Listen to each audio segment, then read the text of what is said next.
Domo domo! What is up, Positive Juju crew? Welcome back to this week's JUJUTSU Kaisen Manga Lounge. I am your host, official JUJUTSU Kaisen translator, steady, always at the ready for you guys. Wait a second. Do you hear that?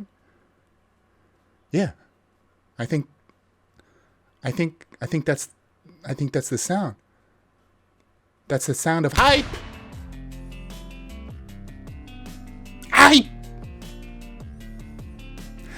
For real though, this week I gotta say was just one of those chapters that just has you so excited. You know, the payoff this week had me feeling like this.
One of the all-time classic scenes, and I mean, surely I can't be the only one to see the kind of the same vibes going on here, right? With chapter 132 and the infamous fight between Shishio and Kenshin. A little bit of Amakakeru Divergent Fist in the house. But let me back it up here a little bit for a second. Calm down, take it down from hype level 11 to around an 8 or a 7 here, and just say thank you so much to all of you that come back every week to watch the video. Spread that positive juju with a like and a comment. Obviously, I've been seeing a lot of new faces. The anime effect certainly has helped my channel out a little bit, and it's really reassuring to see that a lot of you guys feel compelled, feel comfortable to leave a comment on my videos. And on that note as well, I apologize if I can't get around to replying to every single comment like I would want to, but it is just the nature of things. Otherwise I would be just doing it all the time. However, I am trying my best, and got a pretty good track record, but hopefully you guys can be a little bit patient with me, so I appreciate it. Thank you so much. And for our question of the week, guess what I picked up? Boom! I know a lot of you guys are like, what the heck is that? But it's for Nintendo Switch. It is Momotaro Dentetsu. Think of it kind of like, I don't know, kind of like a Game of Life, or more, it's more like a Monopoly.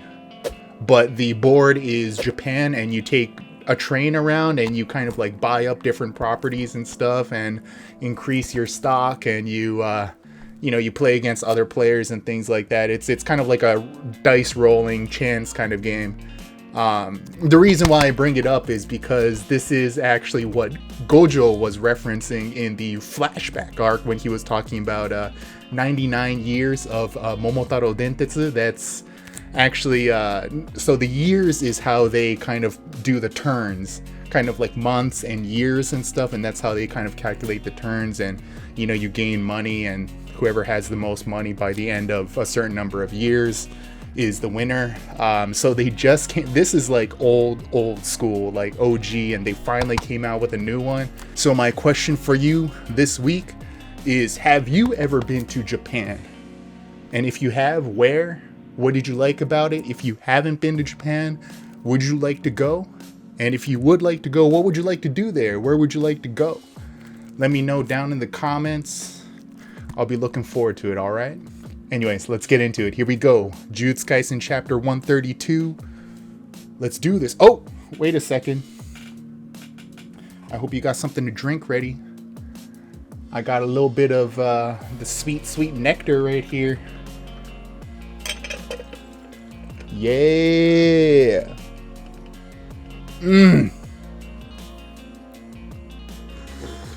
Pretty good, pretty good. And I'm spilling all over myself. But yeah. Hope you got something to drink ready. Perhaps a snack. Sit back, relax. Chapter 132 incoming. Let's do this.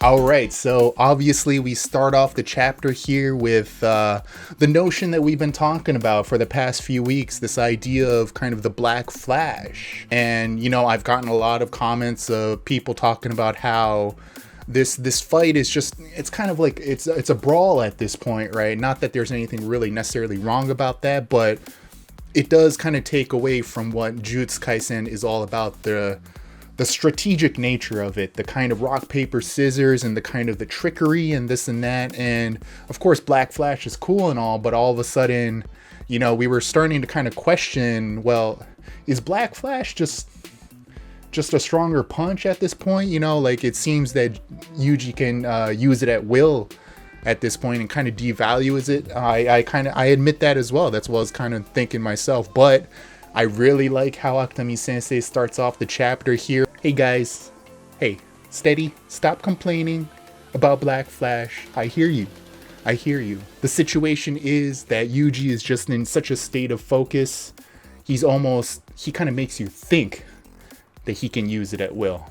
Just this idea that Yuji has perhaps kind of made it his own. But Mahito definitely recognizes this fact, the fact that Yuji has somehow kind of reach this state of mind where he's able to use Black Flash. Like, he will use Black Flash. If Mahito goes in without a plan, he will get wrecked. But Mahito always got something up his sleeve, and he's talking about how he's kind of set up a countermeasure here. He's basically going in for the counter punch here. He's going to take a little damage but create an opening by letting himself get hit a little bit, but he'll kind of have Yuji miss the sweet spot, so to speak, by changing the shape of his arm, but still reinforcing it with cursed energy, you know, otherwise he will just get obliterated. He's kind of taking this risk here to create an opening for Yuji as he's kind of like scheming in his head here. And then he says that he's gonna go in for the kind of the kill right to the neck, right? And then, oh man, this on page 3 here, we see the kind of oh my god, who's gonna get it first here, as we see Mahito kind of coming out with this blade in his arm here. And then the whole, you know, whenever someone says the I win kind of deal, it's you know what's coming next is always like, no, you don't win. And sure enough, the Divergent Fist. And this is, I'm so happy to see this, because I don't want it to sound like I told you so, but I swear Akutami Sensei is some sort of metagame genius at this point. I don't know what's going on, if it's on purpose or whatever, but I know a lot of you guys that have been keeping up with both the anime and the manga have seen this kind of weird, the urban legend, this kind of trend about the anime almost prophesizing things in the manga at this point. Kind of with the Nobara appearing in the anime, and then what happened to Nobara in the chapter. Then Todo appeared in the anime, and then Todo went down in the chapter. And then just this past week, the whole thing with the Divergent Fist.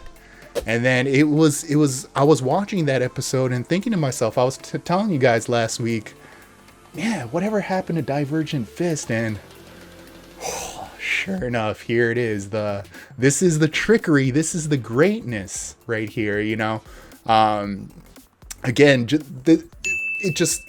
it's a spitting image almost of the Amakakeru Ryu no Hirameki. You know, you thought you thought you blocked it, but there's the second round. And that's what Divergent Fist is all about. It's not just a boom, boom, just a double impact, double damage. It's the fact that it's a delayed hit. That's the key.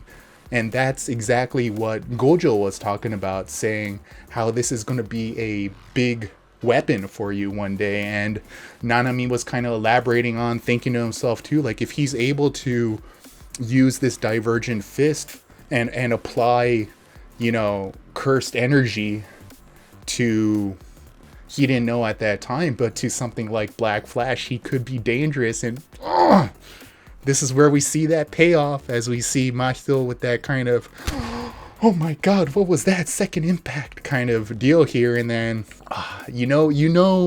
when things like on page 5 go into like narration, when you get these boxes, then all of a sudden it's like a third person saying, Divergent Fist was born out of Yuji's bad habits, but he lost the technique. Things are about to go down. Time is kind of slowing down, and then it's that calm before the boom. And sure enough, now Yuji Itadori has control over Divergent Fist. Remember, Divergent Fist, as we were kind of reminded in the recent anime episode and what we talked about last week, it's kind of born out of his bad habits, kind of his weird, abnormal speed. The fact that he moves physically so fast, his cursed energy isn't able to keep up with it. It's a sort of a lucky phenomenon more than anything, right? But Yuji is now able to control it, and he's been keeping it up his sleeve. And then this is just the first part of it. That's the crazy thing. As we see Todo here, like, just, yes. Like coming in there looking like Christ the Redeemer, or like freaking like a composer about to, at the crescendo of a beautiful song or something like that. He's even got like these, what is it, like God rays around. Yeah, and God, like, Todo is just, he's top tier when it comes to just hype levels. When someone comes in and starts kind of spitting like almost poetry here. An arm is merely a decoration, the act of applause. Like, oh god, he's just such a badass, and he doesn't even have a freaking arm. And then whoosh, is an acclamation of the soul. And this didn't just fake out Mahito, did it?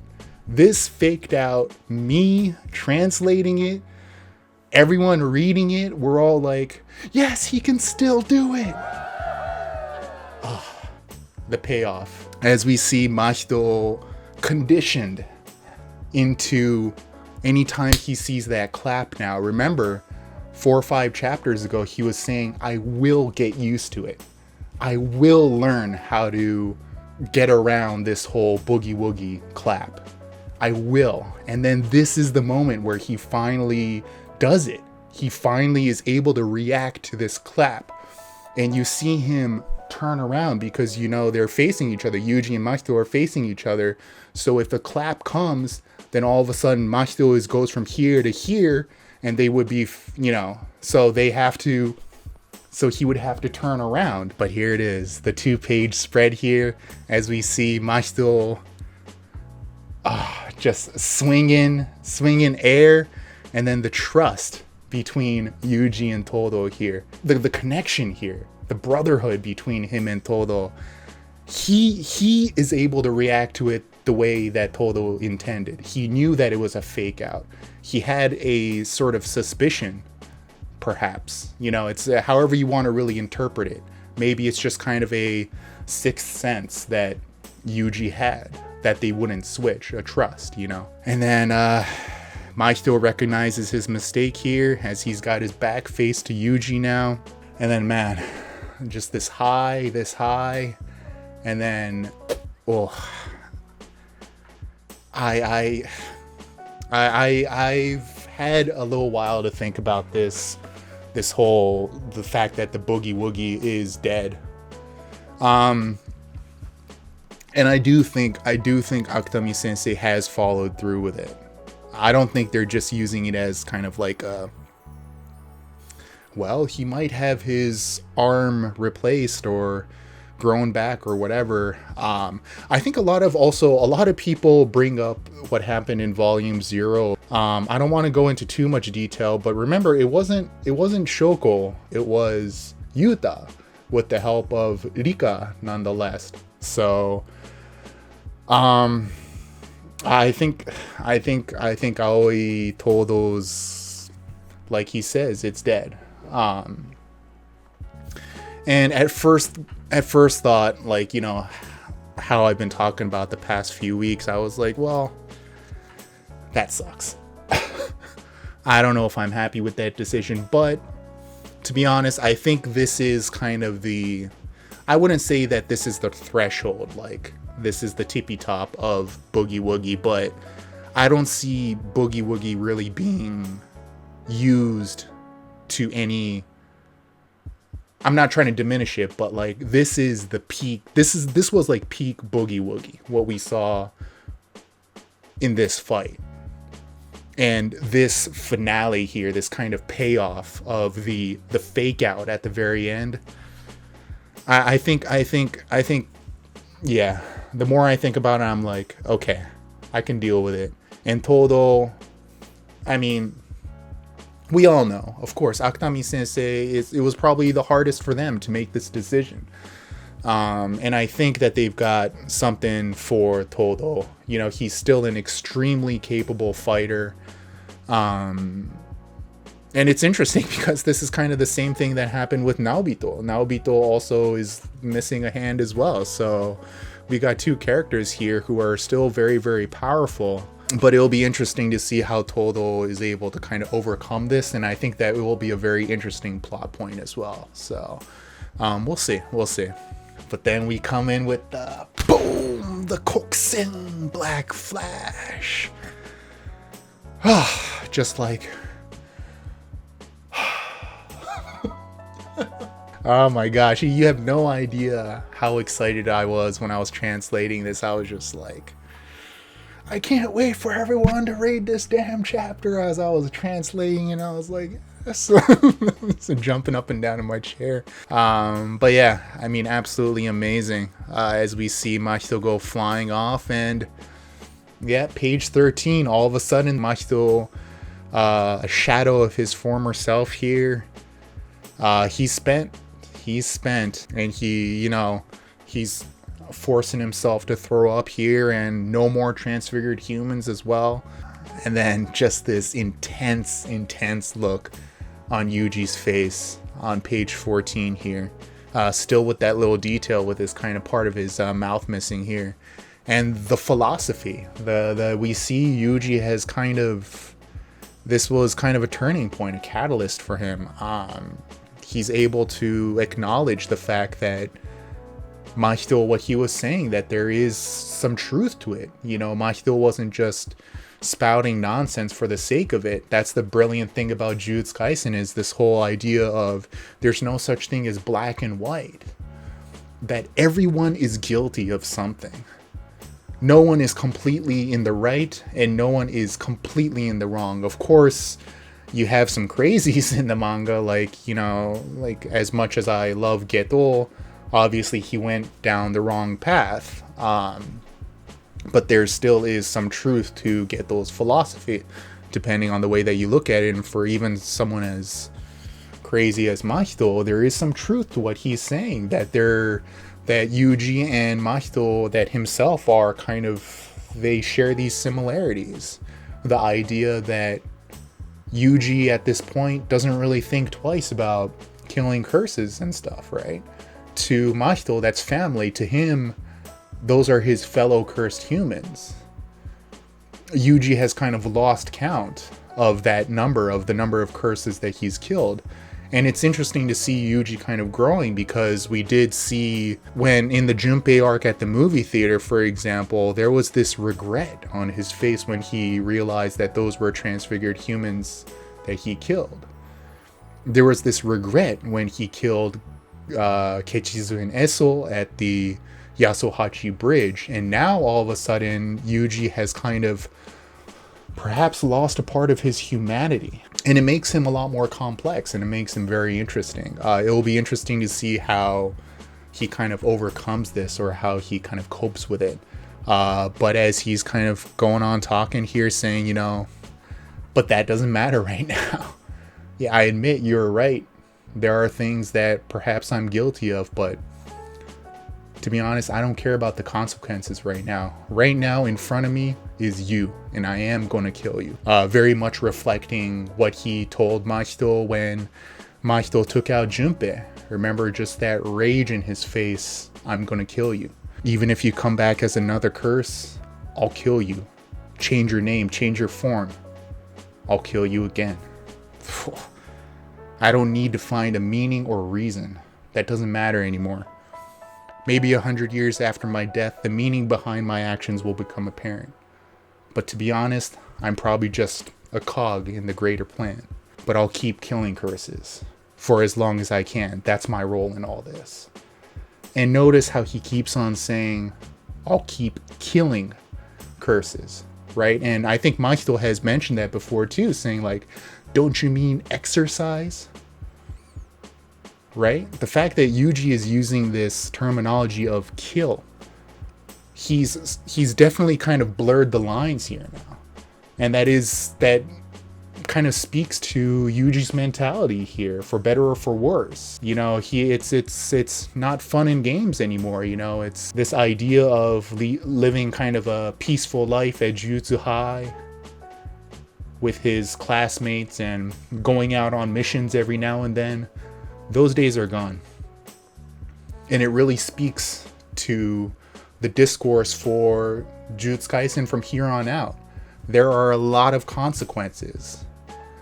Shibuya, an epicenter of Japan and indeed the world, has been leveled. Someone's going to have to answer for this. Yuji, at this point, I don't think is going to be able to just go back to Jujutsu High willy-nilly and whatever, you know. And that's assuming that Gojo is going to be able to get out of the situation. So what happens next? I think it's going to be a very interesting, like, again, this is just me spitting, you know, just real quick off the top of my head. Maybe it's going to be kind of like a little bit of a kind of an exodus, kind of like they're going to go into hiding. I don't know. Gojo is going to take them to go into hiding. Perhaps they'll go and seek help from someone else. I don't know. But if you ask me, they're not going to be able to just go waltzing back to Jujutsu High without some serious consequences. It's interesting. You know, there's the payoff, but then there's a lot more questions that we need to ask from here on out too. Not to mention the ticking time bomb that is Sukuna still inside Yuji. But I absolutely love, there's something incredibly beautiful, eerie, evocative almost about these following few pages, 16, 17, 18, 19. There was a split second in my head too, especially since it was immediately after I did that video. Is this all of a sudden that kind of dream sequence like with Choso and with Todo? I don't think so. Again, I can't 100% confirm this, but I think this is just meant to be imagery for sure, especially since we have the kind of the wolf and the rabbit, right? The hunter is now the hunted. There's just something about this imagery right here. And just this, we've never seen this face on Mahito. This just kind of pure fear. I mean, it's just like, I'm getting goosebumps talking about this. And just, you know, obviously Mahito the rabbit and Yuji the wolf here, as Mahito is scampering off through the snow. And then there's always a bigger fish in the pond, right? There's always another predator. And sure enough, we see the fake Geto here represented by another wolf. Yeah. Of course, this all of a sudden brings up 1,000 questions. And I'm not going to go through them all here, but the obvious ones being what happened to Mei Mei, because the last time we saw them, which was a lot of chapters ago, Mei was fighting fake Geto. And I kind of brought this up in the last chapter too, talking about, well, what's going on with Mei. That's a big mystery. We've seen a lot about where people are placed. We saw Kusakabe Sensei. Kusakabe Sensei, Panda. We haven't heard from them since they encountered Sukuna though. But we know Todo was on scene now. We have an idea of what's going on with, obviously Nanami died. We don't know what's going on with Naobito, Maki now. We don't know where Toge is. A lot of things were kind of revealed along the way in terms of people's positioning, but now everything is chaos again. We don't know what's going on where and with who. And this roughly should be about 11:30, 11:45 p.m. I did like a Shibuya timeline video a while back. We are kind of nearing the end of Halloween here, but this is kind of what I was talking about in terms of Mahito's role in all this. I think a lot of people were very naive to think that Mahito was some sort of greater villain. He was always on the palm of fake Geto's hand, which the imagery is absolutely beautiful as well, because we know Mahito's whole kind of imagery about the hand, and when he had Nanami in his domain expansion on the palm of his hand. But little did we know, or little did he know anyways, that he was always on the palm of fake Geto's hand here. And so he's got something in mind for Mahito. Yeah, I mean, there's a few possibilities here. It could be that fake Geto we know whatever is inside him is able to kind of switch bodies and things like that. Perhaps he's going to take over Mahito's body here. Certainly Mahito's innate abilities would be very, very strong. If something like that were to happen, that begs the question, well, then what happens to Geto's body?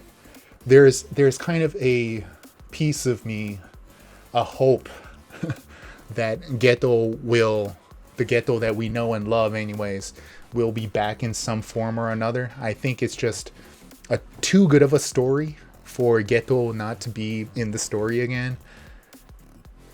Fighting for the good guys. I think that would be really cool. But maybe it's just kind of wishful thinking. I don't know. But the fight is not over, and that definitely is kind of a little dampener, a little bit too. Obviously, the hype of seeing Fake Geto here and the unknown of what's going to happen next is very, very scary. And remember, this is the first time that Yuji has seen this Fake Geto as well. Maybe he's heard stories from Gojo of his old friend and stuff, but remember, Gojo didn't know about this Fake Geto either until they got to Shibuya. So this Fake Geto is still very much a unknown factor to most of the Jujutsu High staff, if not all of them. So yeah, it's scary. It's scary, man. It's scary, but geez, just this roller coaster ride that Akutami Sensei has been giving us. There's still some things that I'm kind of about, but for now, the payoff with this chapter was just so rewarding and just so hype. Mahito, you.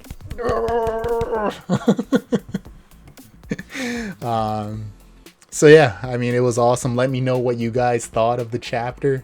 If you're as hype as I am, or if you think I'm overreacting a little bit, but of course, thank you so much as always for coming back. Volume 7 of the English release did just come out, and allow me to say, or make a request, I should say, if you're the type of person to order your Jujutsu Kaisen books from Amazon, please consider using the description, the link in the description, I should say, to order your Jujutsu Kaisen books. The price is the same, but the difference being that the links that I have in the description are special links that help me out a little bit as well.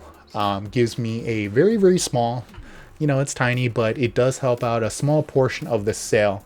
So you're not paying any more, but you are helping me out as well. So it's a win-win, perhaps. And I do appreciate if you consider doing that. Thank you so much, as always, for coming by. Cheers to you. You know how we do. Mata yoroshiku.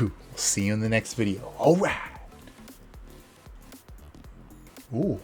Ooh. That's a cool effect. Look at my face there. Hey. Oh. Hey. We'll see you around.